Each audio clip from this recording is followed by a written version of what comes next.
It's weird because I'm in like two different moods at the moment. I was about to start this episode and be like, let's fucking go. But I forgot we're doing Yankees. So, the Knicks are in a good spot. The Yankees, not exactly a great spot. Let's talk Yankees. Let's get into it. Episode 513 of the podcast. Welcome to BD4. I'm your host, RJ. Let's go. Welcome to BD4, an RJ Carbone podcast. BD4, where there is no better way to get your Yankees and Knicks analysis. We also do MMA. Yanks every series, Knicks every game, MMA on occasion. BD4 is a 5-star show on Apple Podcasts, also available in video format on YouTube and Spotify. So thanks for stopping by, and we hope you enjoy the show. Champion of the world, turning, looking, see ya! Anthony for three, bang! That one goes down, and the game is tied! Time! Penetrates, creates, and showing some dexterity as well with the left hand. Yankees win! All right, let's do it. So the Yankees, they lose their first series of the season. Maybe this was the 7th or maybe the 8th series of the year. They split one with Minnesota. Yeah, I think this was the 8th.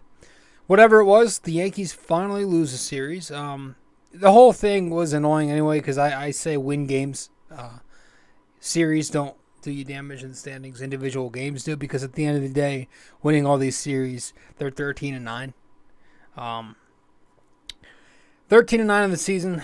That has them now in 4th place. Not that standings matter too much early on, but every game matters just the same. 4th place, 6 games behind Tampa in 1st place. Tampa is currently a very fantastic 19-3 on the year so far. Now I think it's time. People give them their respect. Especially if you're still, if you're one of those naturally pessimistic individuals, constantly bringing up strength of schedule whenever somebody goes on a run like this, you need to stop. They're literally doing the best thing you could possibly do on a baseball field, regardless of who you play. So you have to pay respect to Tampa Bay. They're 19-3. It's only getting flack because it's such a great record. If they were, I don't know, if they were 12-6, or 15-6, whatever that is. If they were 14-6, let's say that. They're 14-6 and not 19-3. People wouldn't be talking about how weak their schedule is because it wouldn't stand out as much. And I'm a Yankees fan saying this, man.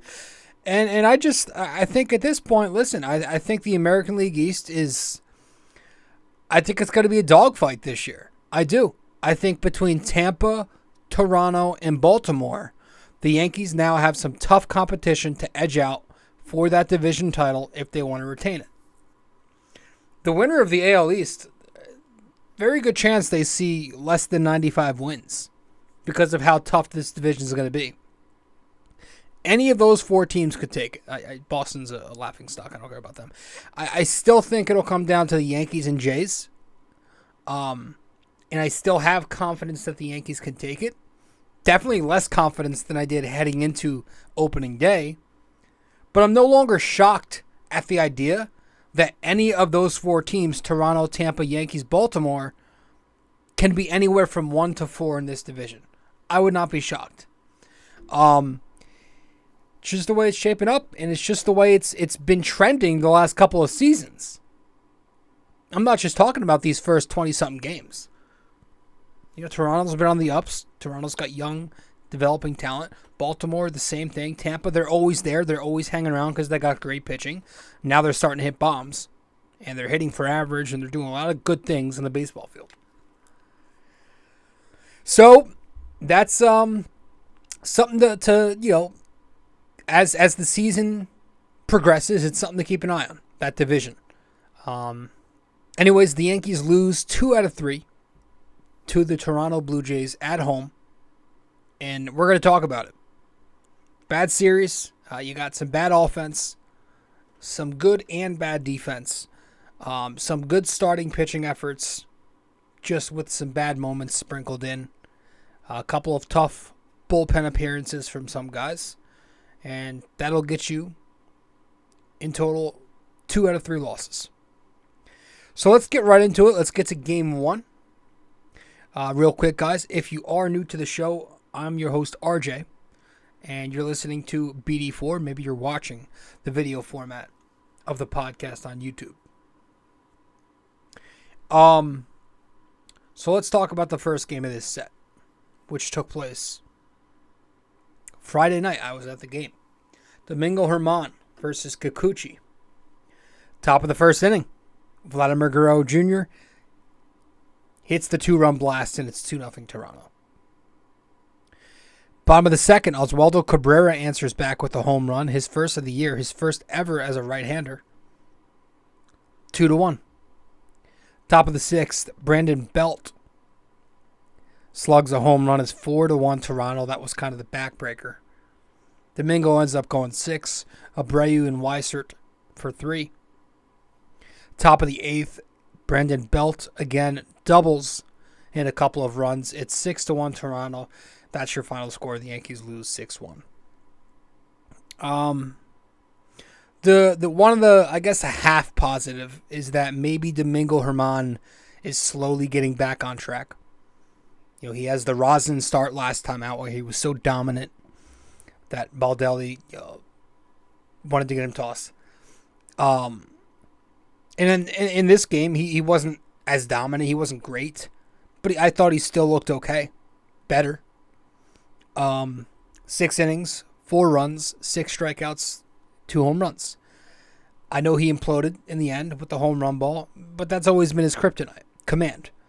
It's not just about throwing strikes, but it's about throwing the right strikes. And Domingo Germán has an issue of leaving his pitches up in the zone sometimes. And for a guy who doesn't throw much harder than 93, it's going to bite you. But he kept the Yankees in the game for 6 innings, and that's really all you can ask from your 4 and 5 starters. I also did not mind seeing Germán come back out for the 6th inning. I thought he pitched well enough to get that 6th. He comes back out. Yes, he walks Chapman, then he allows a home run, but he was pitching well. So I wasn't pissed off.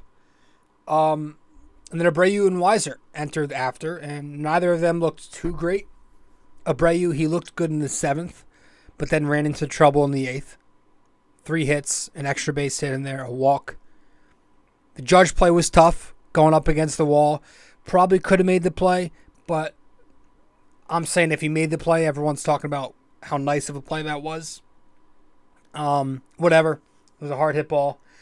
And then Weissert comes in later, 2 walks and a hit by pitch. We'll talk about the hit by pitch thing later. Kind of. We'll run through the whole, Toronto trying to be the tough guys. But, bad pitching in this one for sure. The pitching wasn't spectacular. 6 runs. But, of course, this one was also on the bats, as have most of these losses the Yankees have taken this season been. Poor hitting. I don't care how good he's been to start the season. You can't get a guy like Kikuchi, who's got a name like that and has an ERA of 5, basically, in his majors career so far, and has never had a good year under his belt. You can't get a guy like him and then essentially do nothing to him. 6 innings, 1 run, 4 hits. The Yankees in total in this game, 1 run, 5 hits, 2 walks, 1 at-bat with runners in scoring position. It's bad. It was bad. The only player on base twice in this game was IKF. Everybody else either 1 hit, 1 walk, or nothing. Oswaldo Cabrera gave you the trademark Yankees solo home run to keep it close early. But that'd be all. The bats after that really gave you absolutely nothing. After the Yankees fell behind 4-1 in the 6th inning, they shut down.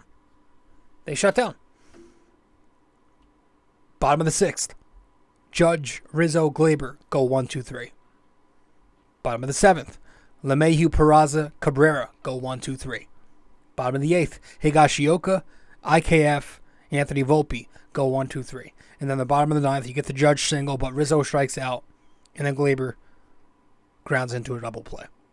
That's game. Sinatra sings. We walk out the stadium sad. I'm in a good mood because I'm watching the Knicks, and they're playing very well on my phone. But the Yankees lose. I was watching the Knicks from my phone. I was at the stadium watching it. The good thing is the game started at 8:30. So I got to watch most of the Yankees game. And then once the Yankees were already getting blown out, perfect time to look down at my phone and watch the Knicks. And I was watching them the last couple innings in the car ride on the way out of the stadium. Yeah, and they won. But that was game 1 of the series. That was Friday night. The Knicks took the 6-1 loss. Let's talk about game 2. Now, this game was low scoring again for the Yankees, but they took the win. The Yankees win this one 3-2. Pitcher's duel, as it was expected to be. Gerrit Cole going up against Alek Manoah. Now, I was at work for this game.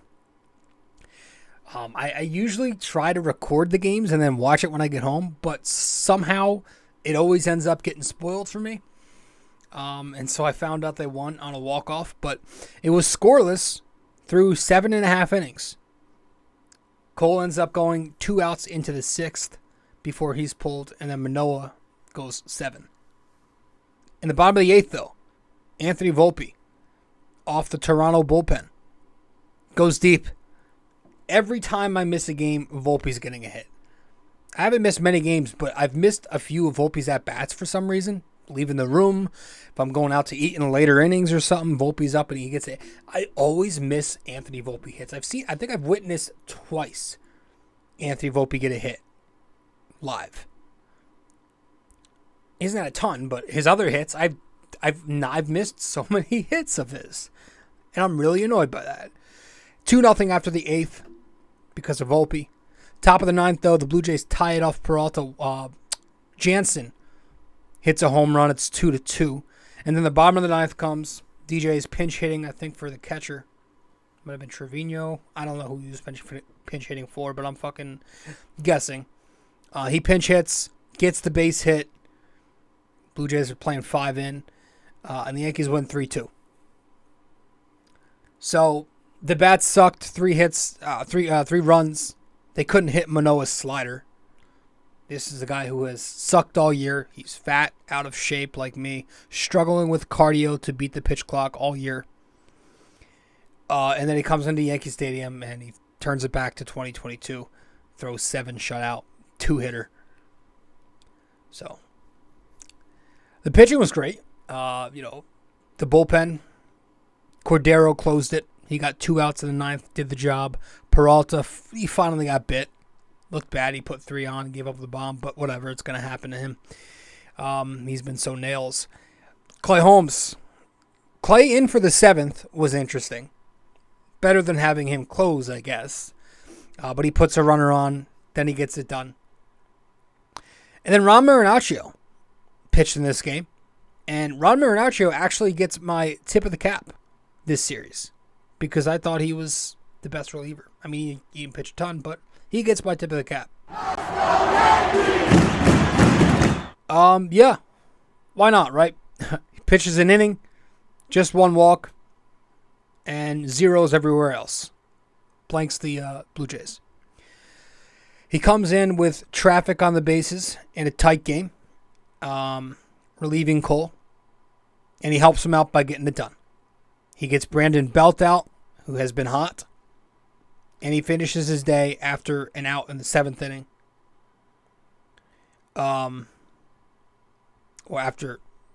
He gets the out in the top of the 6th inning. Then he gets a couple more in the 7th. I thought he should have went longer. But, hey, whatever. He's had a good year, man. So that's why I'm giving him the award. He continues to be great. He now has a damn 0.93 ERA. Very quietly dominating on the season. And my case for Ron Marinaccio to be closer still stands. The changeup is a great pitch for him. Complements that four-seam fastball well. Changeup going away on lefties and then in on the righty. He's thrown it to 13 batters this season, and it's still got 0 hits. 39% K rate on the changeup. On the season, he's allowed just 2 hits in total. He's been fantastic. So, Ron Marinaccio gets the tip of the cap. He gets my tip of the cap in this series. He pitched in the middle game, and he looked great. Another guy getting my tip of the cap from this same very game, Gerrit Cole. Gerrit Cole continues to dominate baseball. 5 2/3 innings in this one. No runs, 4 hits, couple walks, and hit by pitch, 4 strikeouts. Wasn't his sharpest, but he got it done. Was he pulled a little too early? I don't know. I didn't get to watch this game, as I said. He did have a shutout going, but he also had 96 pitches through 5 2/3 following a start where he threw 9 innings. So I didn't hate the move. Or I should say I wouldn't have hated the move. I would have not loved it, but I wouldn't have hated it and killed Boone for it. But Gerrit Cole, most important stat this year, obviously the wins are the most important stat. He's getting the wins, and the Yankees are winning games with him. But 0 home runs on the season. Still, through 5 starts, 34 innings, 0 home runs. Knock on wood. I love that he's kept it in the damn park, especially with 4 out of Gerrit Cole's 5 starts having been inside Yankee Stadium. I was looking at his numbers. Everything's great. Something interesting I've noticed has been the strikeouts are a little down. Significantly down, I should say. He only has 36 in 34 innings. I don't think it's anything crazy. It's also definitely a nitpick to complain about it, but I'm just making an observation. I don't know what that contributes to or attributes to. But what has been really good is the ERA. From 3.5 last year down to what it is this year. It's like 0.79 or some shit. Let's see what it is. Yeah, 0.79 ERA this year. Nuts. He hasn't allowed a run in his last 2 starts now. That's 14 2/3 innings. Probably more going back to his last 3 starts. So, yeah, at the end of the day, Gerrit Cole is 4-0. The Yankees are 5-0 when he is on the mound. And remember, as I said a couple episodes back, you got to win. My goal for the Yankees is to try and win 700, play 700 ball on Gerrit Cole days. Win 70% of his starts. You do that, and I am very happy. So, 5-0 is a good start. And that was the second game of this set. The third game of the set, well, the Yankees lost again. This time they lose 5-1. Let's get to that. Yeah. It was Clarke Schmidt against Kevin Gausman. No score until the top of the 6th. Volpe makes the error at shortstop. Got to make that routine play. It's going to happen, though.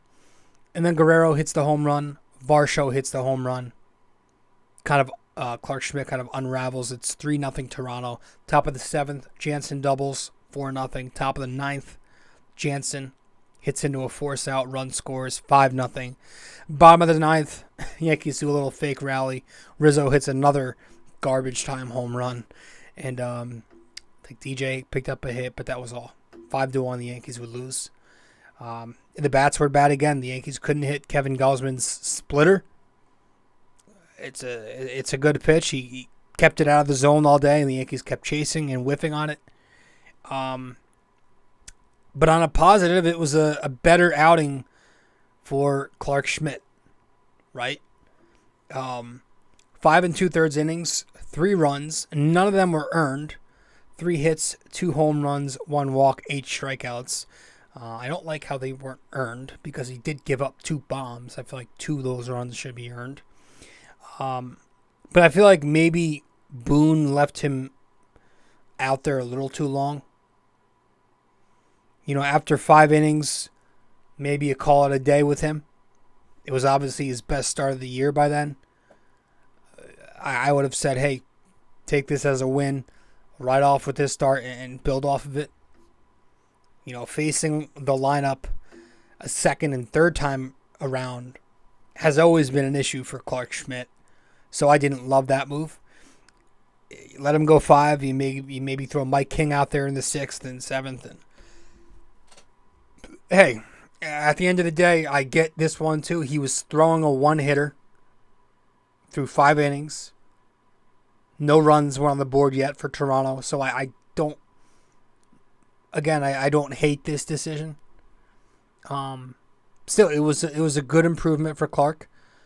I don't know that I call this an indicator that he's going to continue to make progress. I think a blind squirrel finds a nut every once in a while, but it was definitely a step in the right direction if you're him. My biggest takeaway is that he scrapped the cutter, basically. Just a 10% usage on the cutter in this game. Went mainly 2-seam slider, and it seemed to pay off. That slider in the first inning to get Bo Bichette was fucking filthy. Going low and away. And Bichette with a sword swing. And of course, one of the few times he did use the cutter, it was against Jansen in the 6th inning. And it left the park. So... And I think maybe the fact that Toronto is a very right-handed heavy lineup that may have helped Clarke Schmidt out a little bit because we know lefties crush him. We've seen it. We've talked about it. On the year, they've got a 228 whip. He's got a 228 whip against the lefties. 4 home runs, 4 walks, 11 Ks, 8 1/3 innings. But against righties, he's gotten the job done. 1.03 whip. 2 home runs, 2 walks, 13 Ks, and 11 2/3 innings. So, big difference. Big difference. Big difference. And to me, it's all the more reason to send him to the bullpen where he could be a weapon once everybody's healthy. But obviously right now you can't do that. So before we get to the bad, there was a good from this. And the good was DJ LeMahieu. Out of this series, he was good enough to get my tip of the cap. So why not give this one to DJ? DJ LeMahieu gets my tip of the cap. If I can find the graphic here. Yeah. 4 hits and 8 at-bats this series. He was 3 for 4 today. 1 for 1 with the pinch hit walk-off yesterday. A double, an RBI. I love that DJ's power is back this season. It was something that was zapped the last 2 years. But this year he's looked solid. He's got 6 doubles on the year.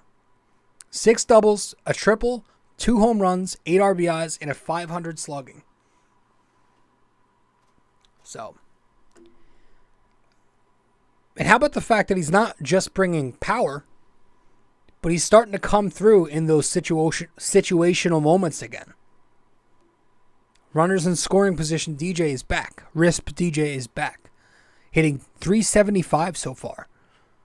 Through 16 at-bats in scoring position. Small sample, but a good start. And overall, he's got the batting average up to .281, which is literally all I need this year. Hover around there and we are okay. So I'm happy that DJ seems to be taking the ball the other way, lining it to the gaps, and again bringing some power again. That's a really, really big positive. Let me take a sip of water here. Whoops. Goddamn. What else do we got to talk about? Outside of DJ, there's not much positive to talk about. DJ's been good. Anthony Rizzo has obviously been the Yankees' most consistent and most productive bat this year. But outside them two, the Yankee lineup of late has been pretty bad. So let's get into the numbers here. Because I have been paying attention to what the Yankee lineup has been doing this season, and it's not a good thing. In the series, they batted just 194, just 200 in scoring position. Only had 18 hits, 6 extra base hits, only scored 5 runs. 5 runs. This entire series is awful. Awful. 5 runs for a game anymore isn't even that great. 3 games. 5 runs. That's terrible. And on the year, the Yankees are down to 20th in runs scored. 20th in offense. That's 28 runs from the top 5. They're down to 25th in batting average at 227. That is 36 points below the top 5. They aren't walking like they usually do. They're 21st in OBP. That's 32 on base points from the top 5. They're hitting a very feeble 244 with runners in scoring position. That's 18th and 55 batting points from being the top 5. They're 4th in home runs, but of course they are, because that's the only area they care about being elite in. They see nothing wrong with it, and that is why they will probably never win a title again with this roster and with this regime. Guys are struggling. Judge has been horrific of late. He's down to 244 in the season. He's not really gotten hot yet either yet. That made no sense. I'm not worried about Judge. I will say, in a time where the Yankees need life from their bats, he needs to be the guy. As the moneymaker now on this team, he needs to be the guy to wake up and start hitting the baseball again. Glaber maybe showed a little life this series, but he's kind of been back to his old self now too the last couple weeks. Oswaldo finally showed some pop with his first home run. Also had a double this series, but even him not hitting the ball consistently enough. Doesn't have a good slash on the year. The entire bottom half of the lineup is really bad. And that can't be a thing. Combine that with the bench, and it's ugly. Like the bench, like I said a few episodes ago, it has no identity. The bench's identity is that it's useless. Like they're useless. They don't play anymore. Franchi Cordero had his runs for a couple of games. He had his run. But he isn't good, and he doesn't play. Aaron Hicks has been eliminated from playing, with IKF finding a nice niche for himself in center field. Calhoun is about as useless as a fucking potato. The Yankees went dumpster diving a couple of days ago, and they picked up Cole Calhoun off the waiver wire. If they want to be taken serious, they need to pick up some thump. And honestly, might have to bite the bullet and have to reopen those negotiations with Pittsburgh if you want that Brian Reynolds deal, which they should. But it's like, yeah, you had the moment to. You had an opportunity there to go after Reynolds. You didn't do nothing. They should have known this. With the amount of injuries that happen to them every year, they should have known we should probably bolster our bench. Because right now, this is not an offense that's sustainable. The pitching, despite its concerns, has been good so far. The Yankees are number 2 in ERA. Bullpen's first, starters are 6th. But how long can you expect to get by like this? 3 rookies in the lineup. All of them are struggling. Giancarlo Stanton is out. IKF is now an everyday player again. And when everybody's talking about Bader. Bader's not going to save you. He's an outfielder known for his glove. If he gives you offense, it's a plus. It's a bonus. So if the bats stay quiet, stay cold, you can't expect to keep winning behind just, 2/5 of the rotation healthy. Schmidt, Herman, Brito, that's not going to keep getting you by forever. It's barely done that already. Yeah, again, we've won series, but the Yankees are barely, they're an adequate 13-9, 6 back of Tampa. And the bad thing here is these guys are here to stay right now. These pitchers, like Sevy and Rodon, from what it sounds like, they're going to be out at least another month. And you don't have pitching depth in the minors because you gave that away for Montes, who, by the way, is also out. Probably never pitch again as a Yankee. You don't really have anything. I mean, do you take a chance with Clayton Beeter? Is that it? Davy Garcia is in the bullpen now. What do you do? Do you take a flyer on Madison Bumgarner? Is that something you'd be interested in? I know a lot of Yankees fans are a hard no on that. I would. I don't think it would hurt. See if you can get Matt Blake to do his magic. A Matt Blake reclamation project has happened before. Nestor Cortez was terrible before coming to the Yankees. I'm not saying he's going to be that, but I know the analytics aren't good on him. Terrible, in fact. Like the velocity, K rate, the barrel percentage, all that shit is awful when it comes to Bumgarner. And the traditionals don't look good since he left San Francisco either. Like the ERA is bad. I get it. There's nothing to suggest he still has an upside, but Arizona ate the contract and they DFA'd the guy. So it's not something that would hurt the Yankees if they got him on a team-friendly deal. If it doesn't pan out, if he gets blown, if he goes out there in the first inning he throws, he gives up 3 home runs, all right, you can cut him right there on the spot. Like, it's not something that you really can get hurt by.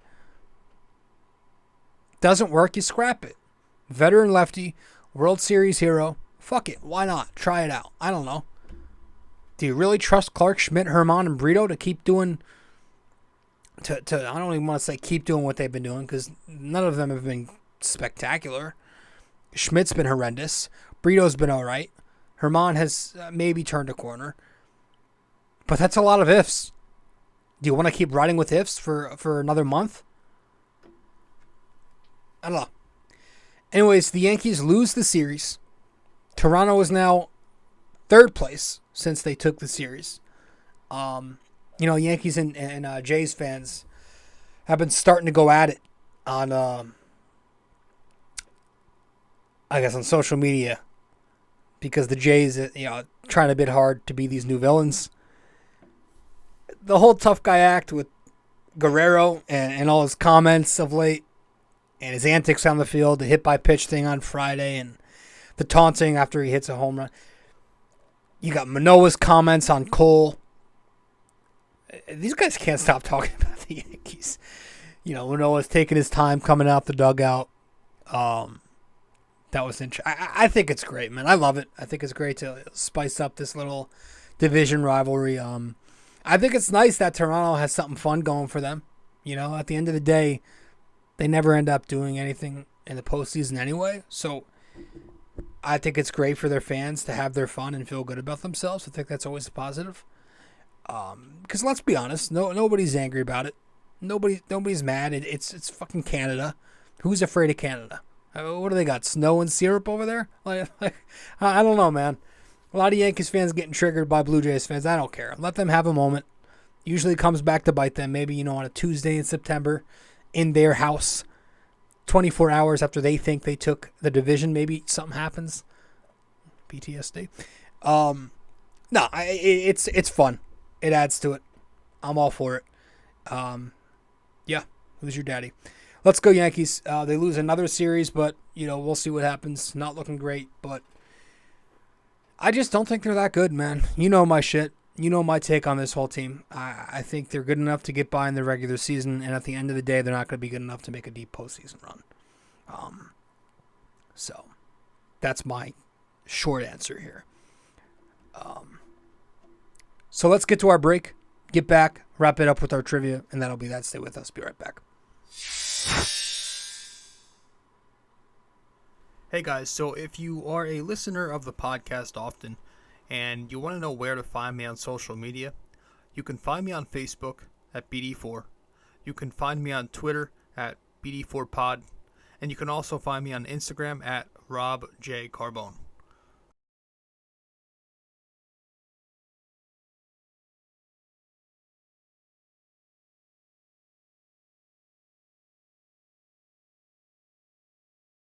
BD4 is located on many different platforms. You can listen to the podcast on Apple Podcasts, and if you do there, be sure to give us a 5-star rating and review. You can listen to it on Spotify, but you can also watch the podcast on both Spotify and YouTube. BD4 is available on many other platforms as well. All you got to do is search it up. Apple Podcasts, Spotify, YouTube, and much more. We also have a website now for BD4. If you go to BD4blog.com, you can find the blog, the podcast links, and also where to find me on social media. Just go to BD4blog.com.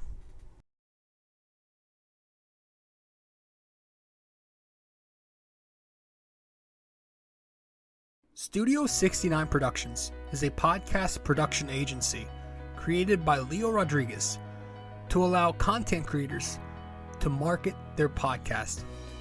It's an online platform that will market your podcast or any other project that you're working on. Get in touch with Leo Rodriguez from Studio 69 Productions. You can find Studio 69 Productions on Instagram at Studio69NJ. Studio 69 Productions, where dreams are heard and born.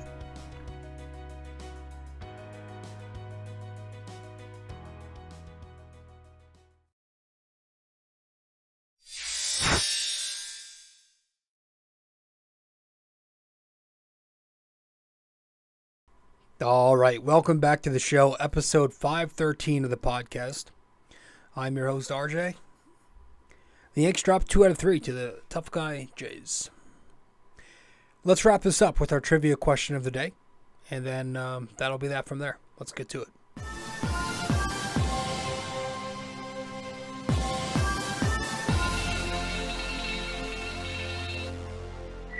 All right, so for this episode 513 of the podcast, our NYY-NYK-MMA question of the day is: true or false? Joe DiMaggio once had a hitting streak longer than 56 games in the minors. True or false? Joe DiMaggio once had a hitting streak longer than 56 games in the minors. Is that true or false? All right, so one final time. True or false? Joe DiMaggio once had a hitting streak longer than 56 games in the minors. So let me know the answer wherever you can reach me. If you get the answer correct, I'll give you a shout out in the next episode. Fellas, that's it. Episode 513's in the books. I appreciate you stopping by. The Yankees lose 2 out of 3. Fall to a mediocre 13-9 on the year. After that, we've got a 3-game set. I believe it's a 3-game set coming up in Minnesota. It's the start of a 7-game road stand, maybe more. Got to check the schedule, but they're in Minnesota for 3, and that starts tomorrow night at 7. So I'm excited for it. Let's go. Those are always fun. And that's that. Thank you. I'll see you in 514. We'll be talking Knicks most likely. And that's that. All right. Later. This episode was brought to you by Anchor.